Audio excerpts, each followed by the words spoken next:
Our next speaker, Dr. Gregory Woodhead, is an interventional radiologist from the University of Arizona Cancer Center. I know we got a little taste, from Dr. Singh's presentation. Dr. Woodhead's presentation is on liver-directed therapy, killing tumors, tumors without a big scar. So, a fun fact, while he's a gifted physician and an interventional radiologist, he's a little bit challenged in the kitchen, he says. His children, his 9-year-old daughter and 7-year-old son, have an ongoing joke that he can only make toast. Yes. Yeah. Welcome, Dr. Woodhead. All toast restaurant. All right. Let's see here. Yeah? Okay. My disclosures. All right. You've gotten probably 3 or 4 or 5 beautiful talks in a row. I'm going to mess that up the streak right now, okay? So there's going to be some, well, it might be a little bit bumpy. I gave a version of this talk about a year and a half ago to a young audience, and it was not received well. So let's see how this goes, all right, guys? So I'm an IR doc here at the U of A Cancer Center. About 80% of what I do is taking care of patients who have cancer of the lung, liver, and kidney, both primary and metastatic disease. And it's just a great career, an amazing honor to take care of patients. So here's the scenario. I'm going to go through. What I want to do is introduce the entire toolkit of IR tricks. But I want to do it in a memorable way so that you can walk away and you're like, oh yeah, I remember what Woodhead said. This is that and that is this. Otherwise, it's kind of going to be like it's an onslaught of gobbledygook and you won't remember any of it. So I'm going to try to do a little hook and help you guys remember each of these different types of procedures. So in this scenario, I don't mean it to be disrespectful or silly, but I'm basically imagining that we're looking for a lead actor who's going to be capable of kind of being the action hero here. The Mets to the liver is the nefarious bad guy in this film that we're trying to cast. All right, and the different local regional therapies are going to be the different guys who could be the lead actor or the lead action hero. Okay, and then we'll review some data and some trials that may help us kind of make our casting decision in unique instances. All right, so here we go. You guys know that neuroendocrine tumor likes to go to the liver, and that's one of its problems. It commonly ends up there, and it's hard to clear once it gets there. And a lot of unique features about you and your tumor specifics really drive our treatment decisions about what is best, when to intervene, what therapies to use. And Dr. Singh did a more elegant job more eloquent job than I can of laying out these different types of distribution and tumor burden. Okay, we classify when we surgeons think about patients with neuroendocrine mets to liver. When IRs think about this class of patients, we break them into 3 groups, and these are the groups generally that we think about. Type 1, we have a single metastasis in either the right or left lobe. It can be of any size. And type 2 is kind of a more bulky burden. You can have lots of mets, but they have to be bilobar. They can be big or small. Type 3 is diffuse or disseminated. There's kind of almost an uncountable number of metastases from neuroendocrine cancer involving both lobes of the liver. And we tend to think about curative therapies for types 1 and sometimes type 2 if we can come up with means to get to cure. Type 3, we think about a rare but real possibility of liver transplant for a subclass of patients with type 3 distribution. And then I think there are, when surgery is not an option, other types of palliative treatments, debulking treatments, treatments to manage symptoms and improve progression-free survival. That's kind of where I come in. That's where local regional therapies come in, as kind of an adjunct, as a complement to surgery. When we talk about local regional image-guided therapies, that's what I do. The concept here is we're treating things focally. I talk a lot about, I make silly analogies, 'cause that's what I do. I talk about spot welding, when I talk about small tumors. And I think that makes sense to me, we're going to go in with a tiny device, a tiny needle, or I'm going to use a tiny catheter where I enter via the common femoral artery, and we're going to deploy local therapies and just try to spot weld away, clean away tumors within the liver, with the goal with side effects that are manageable or tolerable. And this is this is one of the places where I work.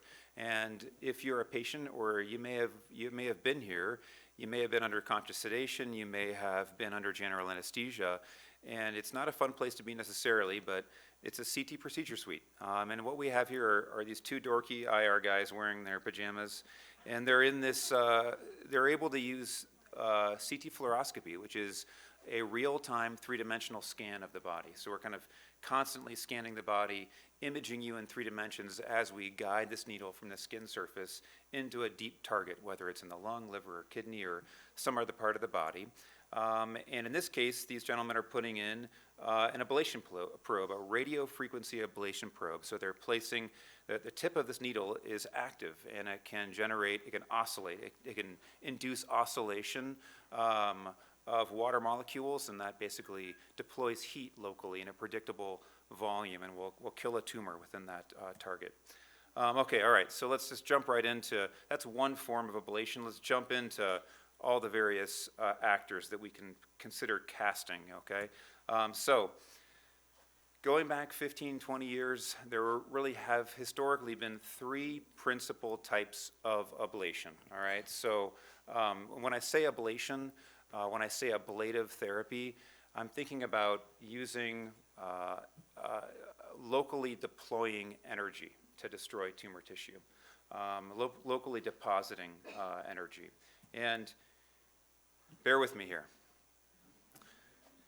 Radiofrequency ablation. This is kind of the old school guy. Die Hard came out, I think it was '86. I'm not really sure. I was in young, late teenagerhood, and this is a good time, memorable movie. And I think about radiofrequency ablation as Bruce Willis in Die Hard.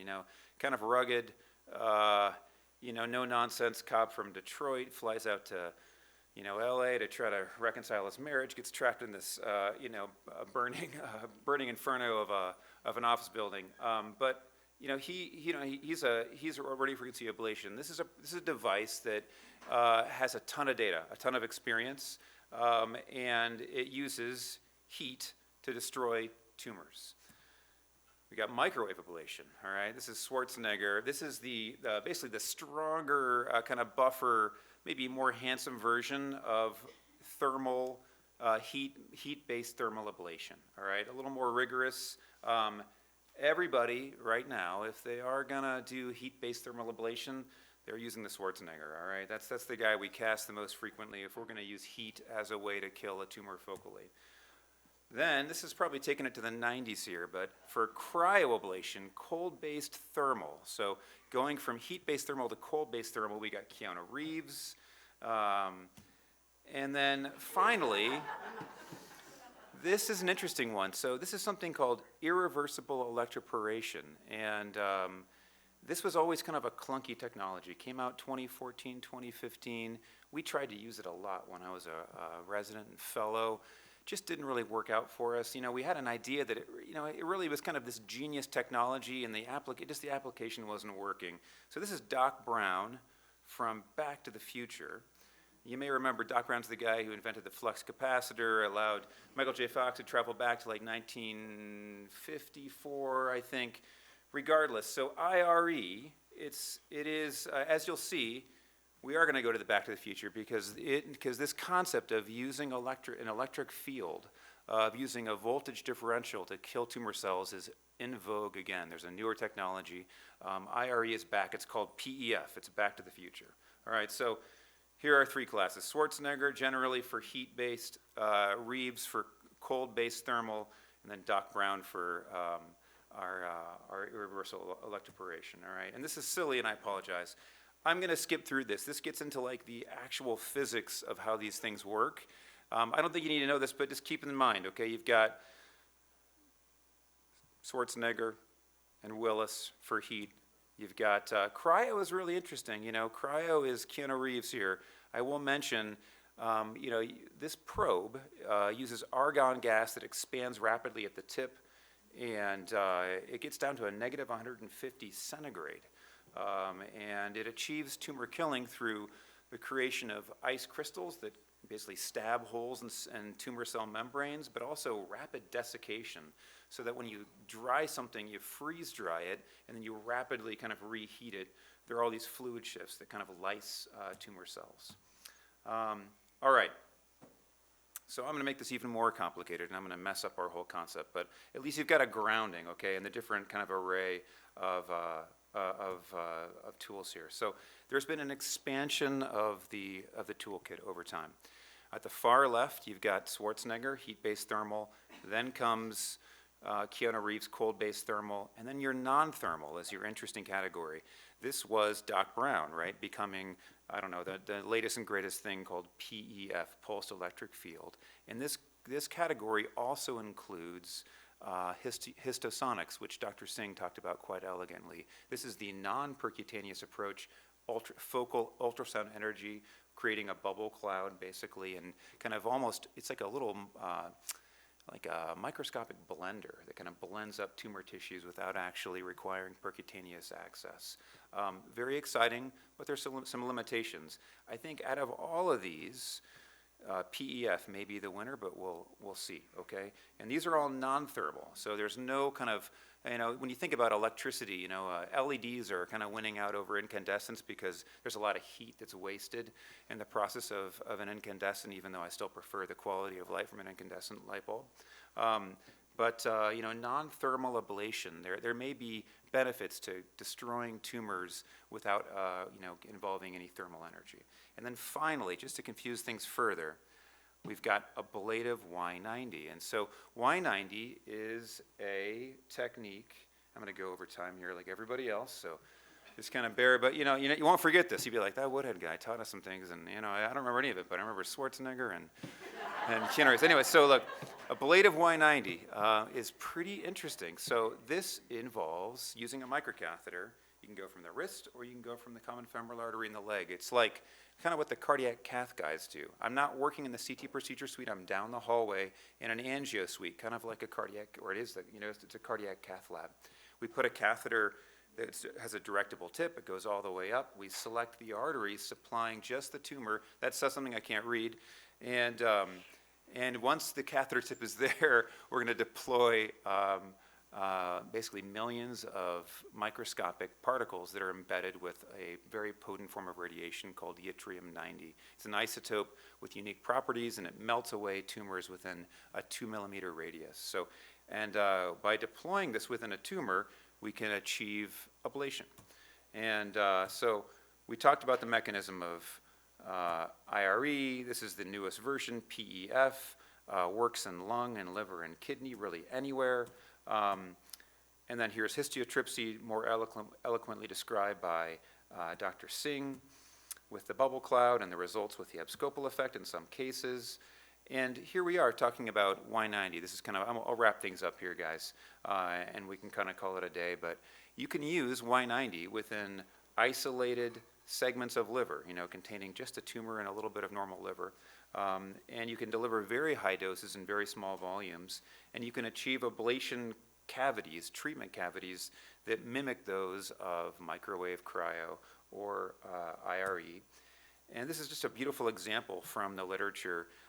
These, you know, they're really pioneered by by a group in Chicago at Northwestern, Dr. Salem and his team, but they're delivering this extremely high dose, kind of marked by the orange dot here, into a very small volume. And a month later, in kind of the lower right-hand corner, marked E, you can see that there's this kind of dead-looking cavity at 1 month later, and that's because you've got a complete ablative response from this deposition of millions of tiny particles. So who is this guy, and this is going to draw some boos here probably, but how are we gonna come up with ablative Y90, charisma, all American, and he just keeps making movies. I didn't like this guy at first, all right, but I've kind of come around. It's Tom Cruise, guys. It's Tom Cruise.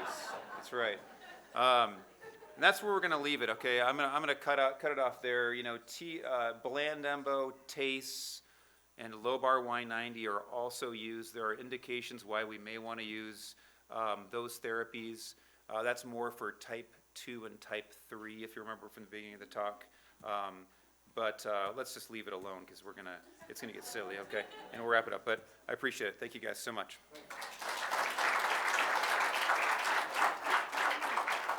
Thank you for that fantastic, really thorough presentation. I think we all will walk away remembering something, right? Arnold Schwarzenegger, Keanu Reeves, or at least the homework to go back and watch some oldies, but goodies.